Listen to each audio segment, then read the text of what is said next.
Hey YouTube, this is D from GameXTC. Today I have the original Game Boy, which is suffering from a common fault, which is the vertical lines. But before I dive in, please subscribe to the channel and feel free to check us out on eBay at GameXTC.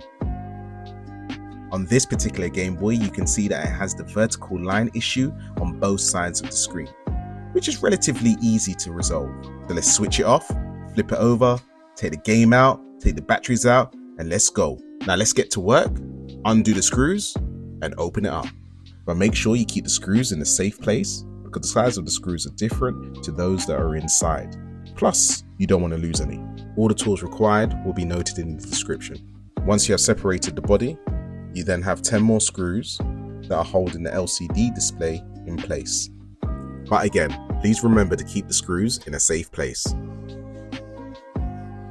Then carefully remove the LCD display from the front shell.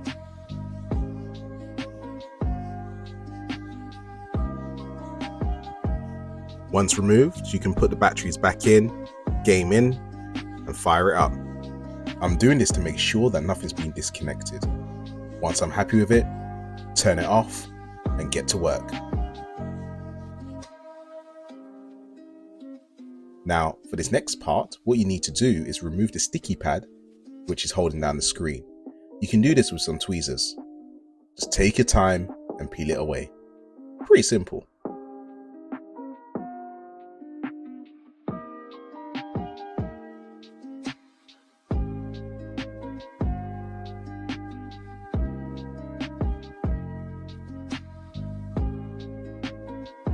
Now, this is the fun part.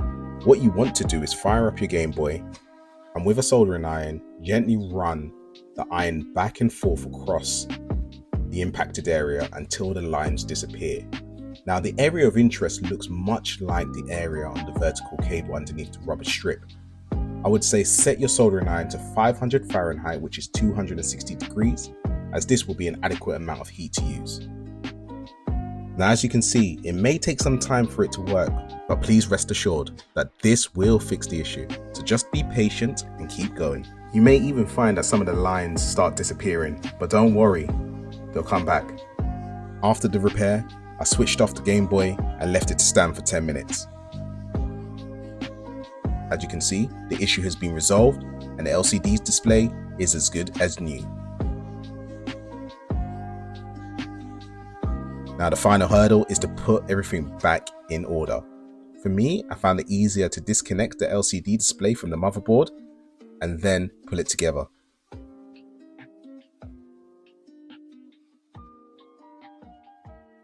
The tricky part is putting back the rubber seal. You may find that it doesn't stick, and if this is the case, then you can use some double-sided sticky tape to put it back on.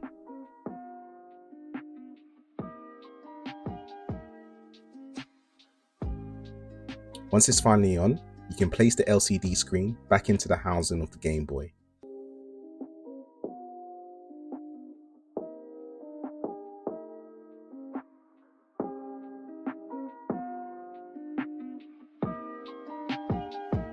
Reconnect it to the motherboard, fire it up, and check that everything is working.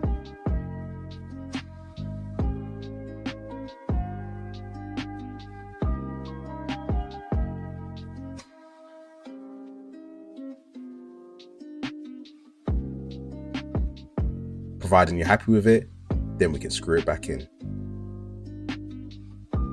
As you can see, the process isn't hard, it isn't complex, and it's pretty straightforward. And although the tools will be listed in the description, what you will need is a Triwing Screwdriver, a Phillips head screwdriver, and a soldering iron, and then you're good to go.